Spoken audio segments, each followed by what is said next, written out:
गुजराते केवाड़ियाते की बोलছেন प्रधानमंत्री नरेंद्र मोदी सरासरि शोनाबो। सरदार पटेल मानते थे कि इतिहास लिखने में समय नहीं गंवाना चाहिए, हमें तो इतिहास बनाने के लिए मेहनत करनी चाहिए। उनकी ये भावना हमें उनकी जीवन गाथा में दिखाई देती है। सरदार साहब ने जो नीतियां बनाई, जो निर्णय लिए, उन्होंने नया इतिहास रचा, नया इतिहास बनाया। आजादी के बाद 550 से ज्यादा रियासतों को एक साथ जोड़ने का असंभव कार्य को उन्होंने संभव करके दिखा दिया। एक भारत श्रेष्ठ भारत का विचार उनके लिए सर्वोपरि था। इसलिए आज सरदार पटेल की जयंती का दिन स्वाभाविक रूप से राष्ट्रीय एकता का महापर्व बन गया है। जिस तरह हम 140 करोड़ देशवासी 15 अगस्त को स्वतंत्रता दिवस मनाते हैं, 26 जनवरी को गणतंत्र दिवस मनाते हैं, वैसे ही एकता दिवस का महत्व हमारे लिए प्रेरणा की पल है, गर्व की पल है। आज करोड़ों लोगों ने एकता की शपथ ली है। हमने संकल्प लिया है कि हम ऐसे कार्यों को बढ़ावा देंगे जो देश की एकता को मजबूती दें। यहां एकता नगर में ही एकता मॉल, एकता गार्डन, एकता के सूत्र को सशक्त करते दिखते हैं। साथियों, हर ऐसी बात जो देश की एकता को कमजोर करती है, हर देशवासी को उससे दूर रहना है, ये राष्ट्रीय कर्तव्य है। ये सरदार साहब को सच्ची श्रद्धांजलि है। यही आज देश की जरूरत है। यही आज एकता दिवस का हर भारतीय के लिए संदेश भी है, संकल्प भी है। साथियों, सरदार साहब ने देश की संप्रभुता को सबसे ऊपर रखा, लेकिन दुर्भाग्य से सरदार साहब के निधन के बाद के वर्षों में देश की संप्रभुता को लेकर तब की सरकारों में उतनी गंभीरता नहीं रही। एक और कश्मीर में हुई गलतियां, दूसरी ओर पूर्वोत्तर में पैदा हुई समस्याएं और देश भर में जगह जगह पनपा नक्सलवाद, माओवादी आतंक, ये देश की संप्रभुता को सीधी चुनौतियां थी। लेकिन उस दौर की सरकारों ने सरदार साहब की नीतियों पर चलने की जगह रीढ़ विहीन रवैये को चुना। इसका परिणाम देश ने हिंसा और रक्तपात के रूप में झेला। साथियों, आज की युवा पीढ़ी में बहुत से लोगों को पता नहीं होगा, सरदार साहब चाहते थे जैसे उन्होंने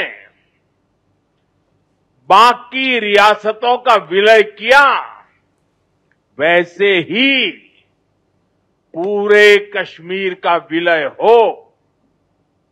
लेकिन नेहरू जी ने उनकी वो इच्छा पूरी नहीं होने दी। कश्मीर को अलग संविधान और अलग निशान से बांट दिया गया। साथियों, कश्मीर पर कांग्रेस ने जो गलती की थी, उसकी आग में देश दशकों तक जलता रहा। कांग्रेस की लचर नीतियों के कारण कश्मीर का एक हिस्सा पाक के अवैध कब्जे में चला गया। पाकिस्तान ने आतंकवाद को हवा दी। State sponsored terrorism. साथियों, कश्मीर और देश को इतनी बड़ी कीमत चुकानी पड़ी, लेकिन फिर भी कांग्रेस हमेशा आतंकवाद के आगे नतमस्तक रही। साथियों, कांग्रेस ने सरदार साहब के विजन को भुला दिया, लेकिन हम नहीं भूले। 2014 के बाद देश ने एक बार फिर उनकी प्रेरणा से भरी फौलादी इच्छा शक्ति को देखा है। आज कश्मीर आर्टिकल 370 की जंजीरों को तोड़कर पूरी तरह मुख्य धारा से जुड़ चुका है। आज पाकिस्तान और आतंक के आकाओं को भी पता चला है कि भारत की असली ताकत क्या है। ऑपरेशन सिंदूर में पूरी दुनिया ने देखा है, आज अगर कोई भारत पर आंख उठाता है तो भारत घर में घुसकर मारता है।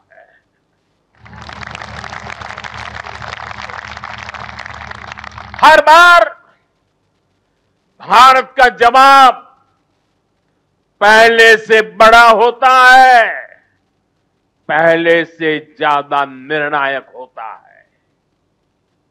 ये भारत के दुश्मनों के लिए एक संदेश भी है। ये लौह पुरुष सरदार पटेल का भारत है। ये अपनी सुरक्षा और सम्मान से कभी भी समझौता नहीं करता है।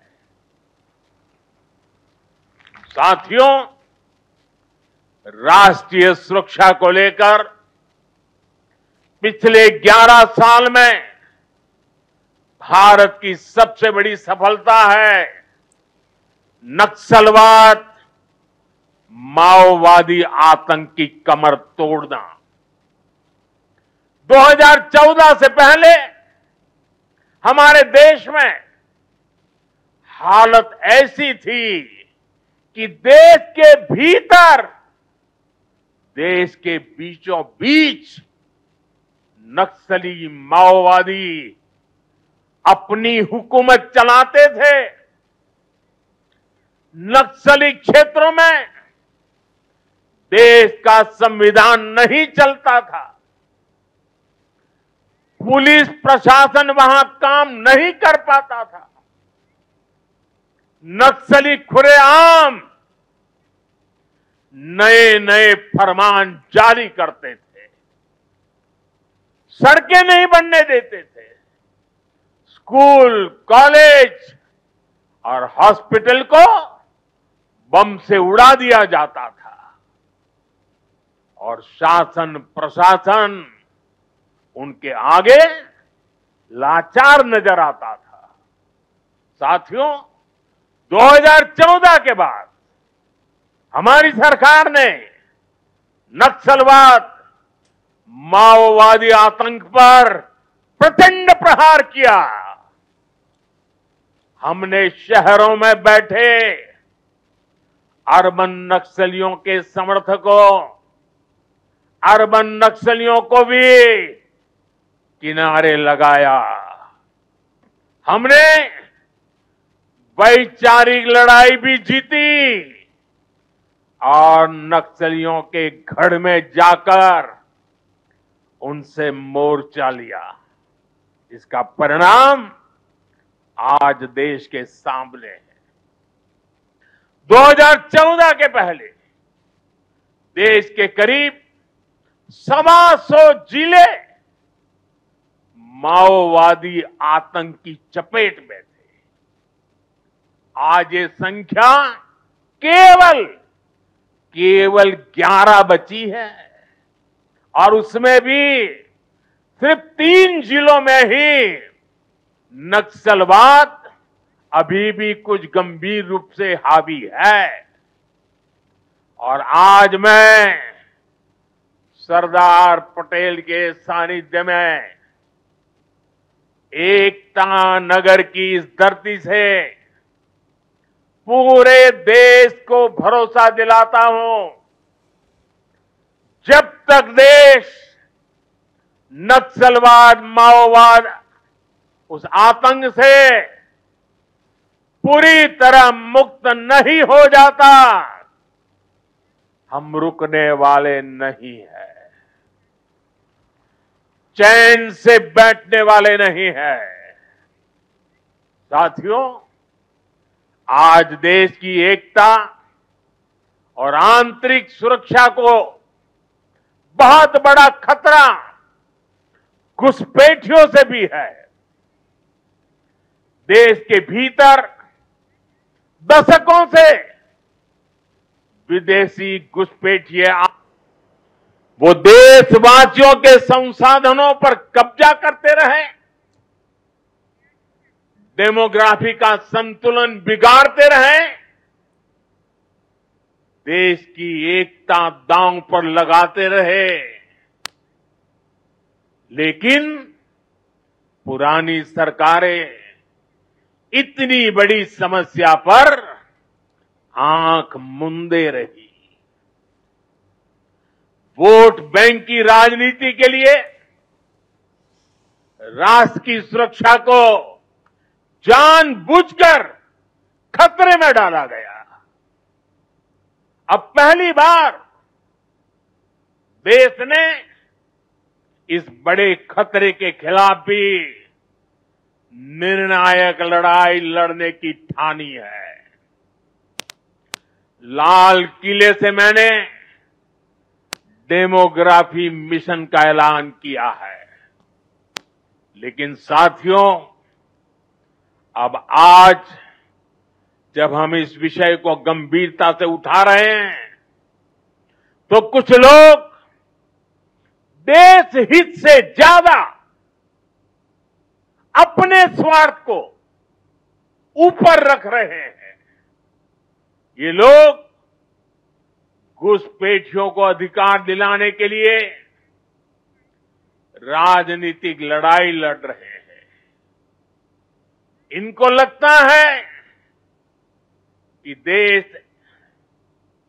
एक बार टूट गया, आगे भी टूटता रहे, इनको कोई फर्क नहीं पड़ता। जबकि सच्चाई ये है कि अगर देश की सुरक्षा और पहचान खतरे में आएगी, तो हर व्यक्ति खतरे में आएगा। इसलिए हमें आज राष्ट्रीय एकता दिवस पर फिर से संकल्प लेना है। हम भारत में रह रहे हर घुसपैठिए को बाहर निकाल करके ही रहेंगे। साथियों, जब हम लोकतंत्र में राष्ट्रीय एकता की बात करते हैं तो इसका एक स्वरूप ये भी है कि हम विचारों की विविधता का सम्मान करें। लोकतंत्र में मतभेद स्वीकार्य है, मनभेद नहीं होना चाहिए। लेकिन विडंबना देखिए, आजादी के बाद जिन लोगों को देश ने दायित्व सौंपा, उन्हीं लोगों ने वी द पीपल की स्पिरिट की हत्या करने का प्रयास किया। उन्होंने अपनी सोच और विचारधारा से अलग हर व्यक्ति और संगठन का तिरस्कार किया, उसे डिस्क्रेडिट करने की कोशिश की। देश में राजनैतिक छुआछूत को एक कल्चर बना दिया गया था। हम सभी को पता है, कांग्रेस सरकारों में सरदार पटेल और उनकी लेगेसी के साथ क्या क्या हुआ है। इन लोगों ने बाबा साहब आंबेडकर के साथ जीते जी और उनके जाने के बाद भी क्या किया, नेताजी सुभाष चंद्र के साथ क्या किया, डॉक्टर लोहिया और जयप्रकाश नारायण जैसे लोगों के साथ भी कांग्रेस ने यही किया। इस साल राष्ट्रीय स्वयंसेवक संघ के आरएसएस के 100 वर्ष पूरे हुए हैं। संघ पर भी कैसे कैसे हमले किए गए, षड्यंत्र किए गए। एक पार्टी, एक परिवार, एक परिवार के बाहर हर व्यक्ति और हर विचार को अछूत बनाने की भरसक कोशिश हुई। भाइयों और बहनों, हमें गर्व है कि हमने देश को बांटने वाली इस राजनीतिक छुआछूत को खत्म किया है। हमने सरदार पटेल की स्टैच्यू ऑफ यूनिटी बनाई, हमने बाबा साहब के पंच तीर्थ बनवाए, दिल्ली में बाबा साहब का घर, उनका महापरिनिर्वाण स्थल कांग्रेस के दौर में उपेक्षा की वजह से दुर्दशा का शिकार था। हमने उस पवित्र स्थल को ऐतिहासिक मेमोरियल में बदला है। कांग्रेस के समय में सिर्फ एक पूर्व प्रधानमंत्री के नाम पर म्यूजियम था। हमने देश के अब जितने भी पीएम हुए हैं, उन सब के योगदान को समर्पित राजनीतिक छुआछूत से ऊपर उठ करके पीएम म्यूजियम बनाया है। हमने कर्पूरी ठाकुर जैसे जननायक को भारत रत्न दिया। पूरे जीवन कांग्रेस को समर्पित रहने वाले प्रणब दा को हमने भारत रत्न दिया और विरोधी विचार वाले मुलायम सिंह यादव जी जैसे नेता को भी हमने पद्म पुरस्कार से सम्मानित किया। इन फैसलों के पीछे सोच यही थी कि राजनैतिक मतभेदों से ऊपर उठकर देश के लिए एकजुट होने की भावना मजबूत हो।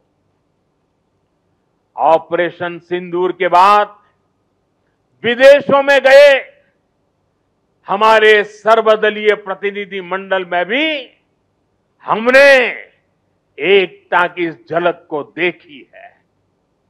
साथियों, राजनीतिक हितों के लिए देश की एकता पर प्रहार की सोच ये गुलामी की मानसिकता का हिस्सा है। कांग्रेस ने अंग्रेजों से केवल पार्टी और सत्ता ही नहीं पाई, बल्कि कांग्रेस ने गुलामी की मानसिकता को भी आत्मसात कर लिया था। आप देखिए, अभी कुछ दिन बाद ही हमारे राष्ट्रगीत वंदे मातरम के 150 साल होने जा रहे हैं। 1905 में जब अंग्रेजों ने बंगाल का विभाजन किया, उसके प्रतिरोध में वंदे मातरम हर देशवासी का स्वर बन गया था। वंदे मातरम देश की एकता और एकजुटता की आवाज बन गया था। अंग्रेजों ने वंदे मातरम बोलने की बात तक बैन लगाने की कोशिश की थी। अंग्रेज इस कोशिश में कभी भी कामयाब नहीं हो पाए। कई हिंदुस्तान के कोने से वंदे मातरम का नारा गुंजता ही रहा। लेकिन जो काम अंग्रेज नहीं कर पाए, वो काम कांग्रेस ने कर दिया। कांग्रेस ने मजहबी आधार पर वंदे मातरम के एक हिस्से को ही हटा दिया। यानी कांग्रेस ने समाज को भी बांटा और अंग्रेजों के एजेंडे को भी आगे बढ़ाया। और मैं आज एक बात बहुत जिम्मेदारी से कह रहा हूं, जिस दिन कांग्रेस ने वंदे मातरम को तोड़ने का, काटने का, विभाजित करने का फैसला लिया था, उसी दिन कांग्रेस ने भारत के विभाजन की नींव डाल दी थी। कांग्रेस ने वो पाप नहीं किया होता तो आज भारत की तस्वीर कुछ और होती। साथियों, उस समय सरकार में बैठे लोगों की ऐसी सोच के कारण ही देश ने इतने दशकों तक गुलामी के प्रतीकों को भी ढोया। आप याद करिए, हमारी नेवी के झंडे से गुलामी का निशाना, गुलामी का निशान तब उतरा जब आपने हमें देश की सेवा करने का अवसर दिया, हमारी सरकार आई। राजपथ कर्तव्य पथ तब बना जब हमने ये बदलाव किया।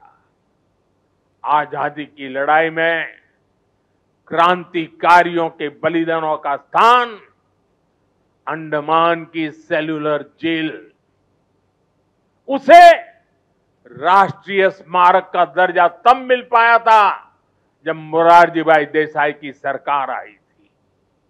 अंडमान के द्वीपों के नाम कुछ समय पहले तक अंग्रेजों के नाम पर ही थे। हमने ये नाम नेताजी सुभाष के नाम पर रखे। कई द्वीपों को परमवीर चक्र विजेताओं का नाम दिया। इंडिया गेट पर भी हमने नेताजी सुभाष की प्रतिमा लगाई। साथियों, देश की सुरक्षा में शहीद हुए जवानों तक को गुलामी की मानसिकता के कारण सही सम्मान नहीं मिलता था। हमने नेशनल वॉर मेमोरियल की स्थापना कर उन स्मृतियों को अमर बनाया। देश की आंतरिक सुरक्षा में भी 36,000 जवानों ने, ये हमारे पुलिस बेड़े के जवानों ने, देश को पता तक नहीं है, ये पुलिस बेड़े के ये खाकी वर्दीधारी लोगों ने 36,000 जवानों की शहादत हुई है। 36,000 शहीद होना ये आंकड़ा छोटा नहीं है। हमारी police, BSF, ITBP, CISF, CRPF, हमारे सभी अर्धसैनिक बल, इनके शौर्य को भी सम्मान से वंचित रखा गया। ये हमारी सरकार है जिसने पुलिस मेमोरियल बनाकर उन शहीदों को सम्मान दिया। मैं आज सरदार पटेल के चरणों में खड़े होकर के मैं देश भर में जिन जिन लोगों ने पुलिस बेड़े में रह करके सेवाएं की हैं, जो जो लोग आज पुलिस बेड़े में रह करके देश की सेवा कर रहे हैं, मैं सरदार पटेल के चरणों में खड़े रह करके आज मैं उनको सैल्यूट करता हूं। मैं उनका गौरव करता हूं, मैं उनका सम्मान करता हूं। आज देश गुलामी की मानसिकता के हर निशान को हटा रहा है। देश के लिए बलिदान देने वाले लोगों को सम्मान देकर हम राष्ट्र प्रथम की भावना को मजबूत बना रहे हैं। मेरे प्यारे देशवासियों, एकता राष्ट्र और समाज के अस्तित्व का आधार होती है। जब तक समाज में एकता है, राष्ट्र की अखंडता सुरक्षित है। इसलिए विकसित भारत के लक्ष्य तक पहुंचने के लिए हमें देश की एकता तोड़ने वाले हर षड्यंत्र को विफल बनाना होगा। एकता की ताकत से विफल बनाना होगा। इसलिए आज देश राष्ट्रीय एकता के हर मोर्चे पर निरंतर काम कर रहा है। भारत की एकता के इस अनुष्ठान के 4 आधार स्तंभ है। एकता का पहला स्तंभ है सांस्कृतिक एकता। ये भारत की संस्कृति है जिसने हजारों वर्षों से राजनैतिक हालातों से अलग भारत को एक राष्ट्र के रूप में अमर रखा है। हमारे 12 ज्योतिर्लिंग, 7 पुरियां, 4 धाम, 50 से अधिक शक्तिपीठ, तीर्थ यात्राओं की परंपरा, ये वो प्राण ऊर्जा है जो भारत को एक चैतन्य राष्ट्र बनाती है। इसी परंपरा को आज हम सौराष्ट्र तमिल संगमम और काशी तमिल संगमम जैसे आयोजनों के जरिए आगे बढ़ा रहे हैं। हम अंतर्राष्ट्रीय योग दिवस के जरिए भारत के महान योग विज्ञान को नई पहचान दिला रहे हैं। हमारा योग आज लोगों को जोड़ने का माध्यम बन रहा है। साथियों, हमारी एकता का दूसरा स्तंभ है भाषाई एकता। भारत की सैकड़ों भाषाएं और डायलेक्ट्स, बोलियां, ये भारत की खुली और रचनात्मक सोच का प्रतीक है। क्योंकि हमारे यहां किसी समाज ने, सत्ता ने या संप्रदाय ने कभी भी भाषा को अपना हथियार नहीं बनाया। एक भाषा को थोपने का प्रयास नहीं हुआ। तभी भारत भाषाई विविधता की दृष्टि से विश्व का इतना समृद्ध राष्ट्र बना है। हमारी भाषाओं ने संगीत के अलग अलग सुरों की तरह हमारी पहचान को सशक्त बनाया है। इसलिए साथियों, हम हर भाषा को राष्ट्रीय भाषा मानते हैं। हम गर्व से कहते हैं कि भारत के पास तमिल जैसी दुनिया की सबसे पुरानी भाषा है और हमें इसका गर्व है। हमारे पास संस्कृत जैसी ज्ञान की धरोहर है। इसी तरह हर भारतीय भाषा की अपनी खूबी है, अपनी साहित्यिक और सांस्कृतिक पूंजी है।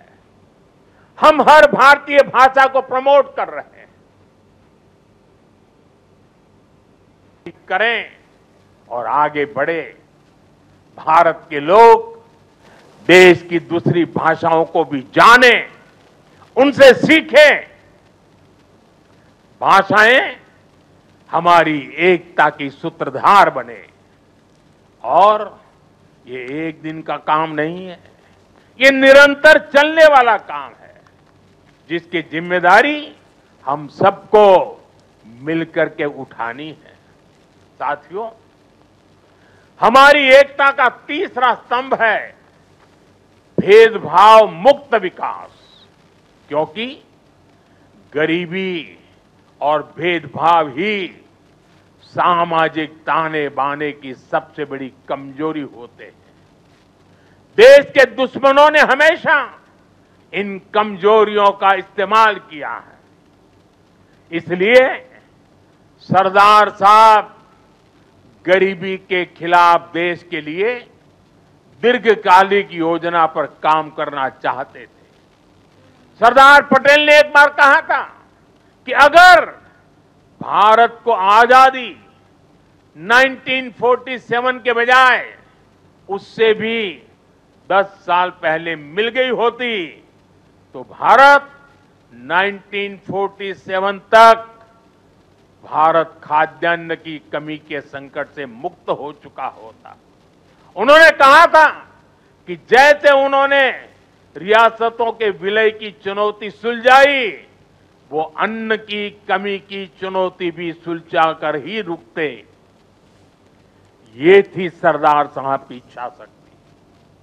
बड़ी से बड़ी चुनौती से निपटने के लिए हमें यही इच्छा शक्ति दिखानी होती है। और मुझे गर्व है कि हमारी सरकार सरदार साहब के इन अधूरे संकल्प को भी पूरा करने में लगी है। बीते एक दशक में हमने 25 करोड़ देशवासियों को गरीबी से बाहर निकाला है। आज करोड़ों गरीबों को घर मिल रहा है, घर घर साफ पानी पहुंच रहा है, मुफ्त इलाज की सुविधा मिल रही है। यानी हर नागरिक के लिए गरिमापूर्ण जीवन, ये आज देश का मिशन भी है और विजन भी है। भेदभाव और भ्रष्टाचार मुक्त ये नीतियां आज राष्ट्रीय एकता को मजबूत बना रही है। साथियों, राष्ट्रीय एकता का चौथा स्तंभ है कनेक्टिविटी से दिलों का कनेक्शन। आज देश में रिकॉर्ड हाईवेज और एक्सप्रेसवेज बन रहे हैं। वंदे भारत और नमो भारत जैसी ट्रेनें भारतीय रेल को ट्रांसफॉर्म कर रही है। छोटे शहर भी अब एयरपोर्ट की सुविधा से जुड़ रहे हैं।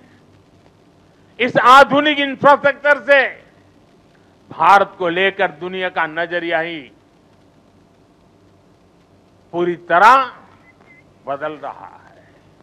इसने उत्तर से दक्षिण, पूरब से पश्चिम देश की दूरियों को भी कम किया है। आज लोग आसानी से दूसरे राज्यों में पर्यटन के लिए जा रहे हैं, व्यापार के लिए जा रहे हैं।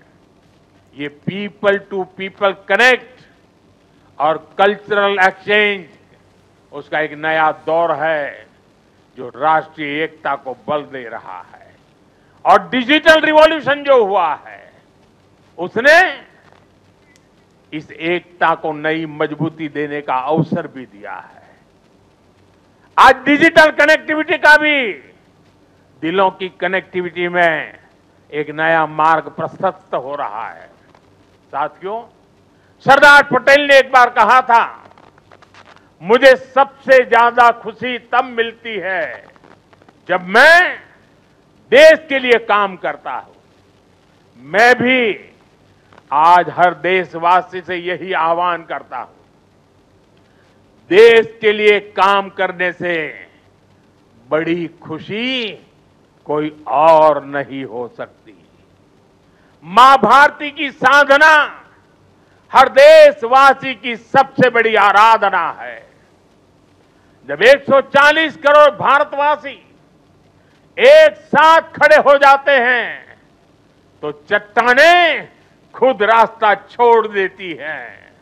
जब 140 करोड़ देशवासी एक स्वर में बोलते हैं तो वो शब्द भारत की सफलता का उद्घोष बन जाते हैं। हमें एकता के इसी मूल मंत्र को अपना संकल्प बनाना है। हमें बंटना नहीं है, हमें कमजोर नहीं पड़ना है।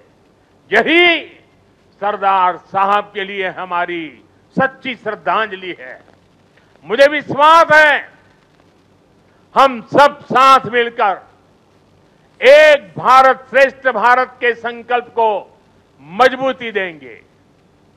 हम साथ मिलकर विकसित भारत और आत्मनिर्भर भारत के सपने को पूरा करेंगे।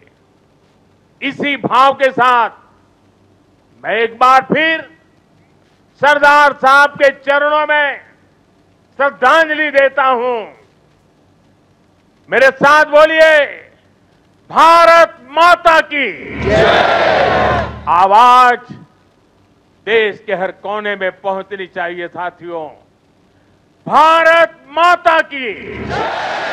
भारत माता की जय। भारत माता की जय। वंदे वंदे वंदे वंदे वंदे वंदे वंदे। आप सबका बहुत बहुत धन्यवाद। बहुत बहुत धन्यवाद।